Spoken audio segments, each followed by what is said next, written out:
All right, Lakeland School Committee, this is your Assistant Superintendent, Mr. Novak. Today, it is Friday. It is August 28th. Hopefully everybody's happy, healthy, safe, and strong. This is the last summer edition of our web series, Wednesdays with Mr. Novak. We are surely, and very shortly, marching towards the start of school at Lakeland Regional High School on September 8th, September 9th, and for those students who are opted for all remote learning, September 10th. We'll talk about the schedule in a little bit, but really the purpose of this video is twofold. Number one, to reassure everybody that yes, we are still continuing on as of today, Friday, August 28th, with our hybrid model, which combines in-person instruction with distance learning. And number two, to talk about some of the logistical things, the logistical minutiae, as I've called it before, regarding our return to school and how important many of those things and those processes are going to be. Again, we'll talk about that a little bit later on. So I enumerated everything. Again, I have my notes on another screen, so excuse me if I look a little dodgy. I want to jump right into it. Number one. Now, before we even begin that, so let's go back to number zero. Number zero. All of the information that I'm including in this video today is going to be emailed to you through your Lakeland email addresses and your parents today too. So don't think you have to stop this and take notes. Everything is going to be sent in a very clear to read email. We know our Restart and Recovery document was 100 pages long. We know our FAQ videos have been 40 minutes long, 20 minutes long. We know our frequently asked questions were, pretty long too. But this information that we're going to give to you, the back to school letter that's signed by Mr. Beatty coming from my email address, is going to include our calendar. It's going to include our schedule, things that you need to know, screening locations and places like that. So please make sure you look for that. If you don't get that email directly in your inbox, please check your spam folder. There's a very good chance that that email actually made its way to your spam folder. So without any further ado, now let's get to number one. Number one, as we mentioned at the beginning part of the summer, we have broken our students into two cohorts, a red cohort and a gray cohort. Students with the last names A to K, they're part of the red cohort. Students with the last names L to Z, they are part of our gray cohort. Those A to K students are going to be coming to school on Mondays and Thursdays and participating in distance learning on Tuesdays, Wednesdays, and Fridays. Those students who are part of the gray cohort will be coming to school primarily on Tuesdays and Fridays and be participating in distance learning on Monday, Wednesdays, and Thursdays. For everybody on Wednesday, the district building is going to be closed. We're not closed for business, but the building is going to be closed to allow for another deep clean. Distance learning for everybody is going to take place on Wednesday. That is going to be exclusively, synchronous distance learning. Your teachers are going to be taking period attendance on Wednesday. That is a marked shift from what we did last time when we had distance learning. So that is one of the shifts that we are doing. Synchronous learning, for a definition, we've already explained this to you, but synchronous learning from a student's perspective, it's a kind of a learning that happens in real time. It means that you, your classmates, and your instructor interact through a specific virtual platform, Google Meets, Google Hangouts, anything through Google Classroom, and also Zoom is going to be a medium that we're going to use. Asynchronous learning, from the definition of a student perspective, asynchronous learning happens on your schedule. There will be due dates. Most of the learning, if not pretty much all of it, that happened in the spring was asynchronous learning. So everybody who participated in that should have an idea of what asynchronous learning is at this point. Now our schedule, we know that we've gone back to a semester schedule. Think like college. There's a fall semester, which is starting September 8th, September 9th, and September 10th, depending on what cohort you're in. We'll talk about that in a second. And then we're going to have a spring semester, which is going to start sometime around February 1st, okay? Homeroom, our daily schedule. Homeroom is going to take place from 7:30 until 7:40. Your homeroom location is the same location as Block 1. Everything's in real time. Block 1 is going to last from 7:40 until 8:40. Block 2 is going to be 8:50 to 9:50.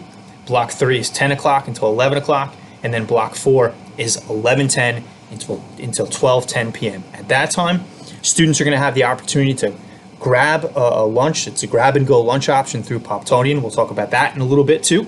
And then you're going to leave campus. Buses are going to depart shortly after that. We're asking all of our students to leave. We know we normally have students who hang out here waiting for their practices to begin, and extracurriculars practices are not going to begin until after your teachers' office hours are concluded Office hours for all faculty members are going to be from 1:30 until 2:30. So if you need extra help or you need extra support, that's what's happening from 1:30 until 2:30 on those days. Practices aren't happening until after that. You can't hang out on campus. We're asking that all students leave campus to allow our facilities department the ability to clean and sanitize as per the CDC and Department of Education. Now, our first days of school, number 3. Monday, September 7th, the district is closed. It's Labor Day. It's officially the last day of summer. On Tuesday, September 8th, that is our first red day. That means all students who are part of the red cohort, last names A through K, are going to be coming to Lakeland Regional High School. As long as you haven't opted for 100% distance learning, you're coming to Lakeland. For those students L to Z, there is no distance learning on this day. On Wednesday, September 9th, that is our first gray day. All students' last names L to Z, as long as they haven't opted for distance learning, for total remote learning, will be coming to campus. For students' last names A to K, there will be no distance learning on this day. Now, on Thursday, September 10th, Thursday, September 10th is going to mark two very important but different things. Number one, for all of those students who have opted to start the year with full remote instruction, that is going to be your first day of school. Obviously, it's going to happen remotely, and your teachers will communicate with you exactly what that schedule is going to look like for you guys. But we're recommending that you follow along with your block by block schedule. You are going to have synchronous and asynchronous learning activities as assigned by your teachers. So on Thursday, September 10th, for those people who are electing full remote instruction, that is your first day of school. Now, for students grade 10, 11, and 12, you are going to be participating in distance learning. The only students who are coming into campus on that day are our red freshmen. Freshmen with grade 9 students with the last names of A to K. They are going to be the only students, as long as they haven't opted for remote learning, who are going to be here for in-person instruction. The reason we're doing that is because we want to help get our freshman students acclimated to Lakeland Regional High School. We know we had an orientation that we saw over 180 students participate in, but we want those students to get acclimated to our teachers, our programs, and our policies, right? Now, on Friday, September 11th, that is going to be same thing. Students in grades 10, 11, and 12 are all going to be participating in distance learning activities. It's going to be a gray day for our 9th grade students. So 9th grade students with the last names of L to Z will be coming to campus on that day. Again, same reason we want those students to become acclimated to our policies and procedures. Number 4, our screening locations. Bus students, you will have your temperature taken on arrival to the bus. So as you get onto the bus, you will have your temperature taken. For non-bus students, you have 4 points of entry that you're allowed to enter in at Lakeland Regional High School. Number 1, you're allowed to enter through the senior meeting room. Number 2, you're allowed to enter through the 6 doors in the front of the building. Number 3, you are allowed to enter for the west parking lot entrance where you would go for like a varsity basketball game or a varsity wrestling game or anything like that. Wrestling match, excuse me. And then number 4, the east parking lot, which is closest to room 109. We are asking that students get here as close to 722 as possible because students are not going to be allowed in the buildings until 722. So for those non-bus students, please make sure you get here around 722. Again, those 4 locations, it's in the letter: senior reading room, 6 doors, west parking lot, and east parking lot entrance, closest to room 109. As you enter the building, you are going to be I want to say scanned. I keep on saying screened, but you're going to be scanned where temperature is going to be taken.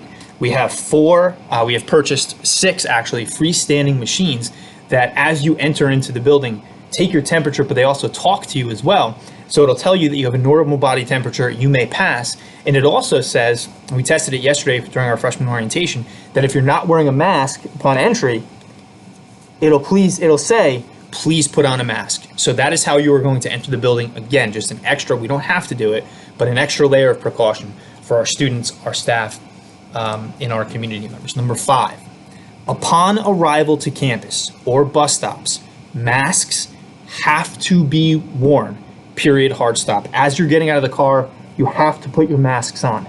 Just so everybody understands, bandanas are not inappropriate according to the CDC and Lakeland Regional High School. bandanas are not an appropriate form of face covering. Your face coverings need to cover your mouth and your nose and should go around your ears. We have a link that's included in the letter that's going out a little bit later on today about what are and what are not appropriate masks as per the CDC. Number 6, there's no eating and drinking that is going to take place for most of the students on our campus. Lunch at the end of the day, like we talked about before, is grab and go. We are very excited to announce that we have a new food service in Pomptonian. There's a dining link that is going to be active, if not already active, on our website, and you can view all the information there. Number 7, flow around the building. I wish I could kind of take my laptop on the road, which I guess I could, and record. Maybe I'll take some pictures a little bit later on today. But all of the hallways are divided in two, right down the middle, with yellow tape. Now, in addition to the yellow tape, there are green markings on the floor. There are arrows and there are lines. Those lines are approximately 6 feet apart. We're asking that you follow the arrows in the flow of traffic, stay on the right instead of the left, and also maintain social distancing to the maximum extent possible and practical. You have 10 minutes of passing time to allow for that social distancing to take place and allow for our desks to be sanitized as well. Please maintain social distancing, follow the markers on the floor, and follow the flow around the building. Again, it's just another layer of precaution to keep you safe. Number 8, bathrooms are going to be locked between classes to allow for sanitizing. So if students need to use the facilities, they're going to have to go, hopefully, at the end of their class when they ask permission from their teacher. Number 9, another thing that we're doing, you're going to notice that all of the spaces within pretty much every single classroom are numbered 1 to mostly 25, 26, 27, 28, 29, 30. There are odd numbers and even numbers. Odd numbers are 1, I could teach math. Odd numbers are 1, 3, 5, 7, 9. Even numbers are 2, 4, 6. So odd block students are going to be asked by their teachers to sit at odd numbered desks. Even block students are going to be asked to sit at even numbered desks. This is going to ensure, again, to the maximum extent practical, in nearly all cases, that no students are going to be sitting at the same desks back-to-back blocks. Because if you're sitting in desk 1, block 1, and then we have block 2 that comes in, the next student will be sitting in desk number 2, and so on and so forth. So we won't have students seated back-to-back. Number 10. Number 10. As we've talked about multiple times, there are no lockers. We have a semesterized block schedule. Instead of starting the year with 8 classes, you're only going to start the year, 4 horsemen, with 4 classes. We want to provide everybody with a soft landing. You're not going to have that many textbooks. You don't need to utilize your locker. Utilize your backpacks, and that will serve as a mobile locker as we go through this. In fact, we're going to ask, since you don't have a locker, you're going to take all your books home at the end of the day. Because, and we'll talk about this a little bit later on, there might be situations where you have to pivot almost immediately to a virtual learning platform. You have to have your resources. You have to have your textbooks, any Chromebook, laptop, we'll talk about BYOD in a second, on you to make sure that if we do pivot, you have all the things you need in order to pivot to a virtual platform. Number 11, no locker rooms. If you have phys ed, no locker rooms are going to be available. For gym classes. If you have phys ed, we're asking in the fall, please bring sneakers. You can't participate in physical education without sneakers. My hair looks terrible. I've been cutting my own hair for the last 6 months and I haven't gotten any better. All right, number 12, BYOD. We are officially allowing students to bring their own devices. In fact, we are encouraging you to bring your own devices. We have an open Wi-Fi network. It's obviously secured, but it's open for our students. BYOD-student. There's no onboarding you need to do, nothing like that. You bring your device, you open your Wi-Fi, you connect to BYOD-student.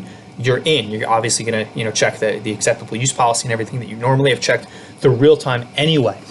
You can use your cell phones. It's not optimal to do that. I would recommend not doing that, although they are permissible. Use your Chromebooks, use your laptops, your iPads, your tablets, whatever you have, obviously outside of a desktop, but we are encouraging you to bring your own devices to participate in learning that way. Number 13, if we have to pivot to remote learning at any time, just understand this, we can. What we are doing on Wednesdays, our synchronous learning Wednesdays, will just become every other day of the week. And I'm going to be honest with you. We don't know. We are in uncharted territory. We don't know what September, October, and beyond are going to bring. So we all have to be prepared to pivot to distance learning or virtual learning in a moment's notice. We can do that. We have set up a system to do that. Last, I'm urging everybody, our students, our faculty, our staff, our community members, be patient, be collaborative, be cooperative. I would be naive to say that this is going to be absolutely perfect when we come back. We know that. Every student that I've met with, not talking about all the students that are out there, every student that I've met with personally who's come to campus for a sporting event or a practice, band or anything else like that, every person that I've talked to, including after Tuesday night at our board meeting, 2 students, 2 seniors, you know who you are. I had a great conversation with you guys. So Mr. Novak, please, we miss our teachers. We're dying to come back. Every student that I've talked to wants to come back. What we're doing right now would not be possible without our restart committee and our pandemic response teams. So from the bottom of our heart, we thank all the faculty, staff, teachers, paraprofessionals, administrative assistants, parents, IT guys, maintenance. Our maintenance department has done an incredible job. They're working pretty much around the clock at this time, making sure hand sanitizer in every single room. The spray bottles that we're going to use to sanitize the desks in between use are in every single rooms.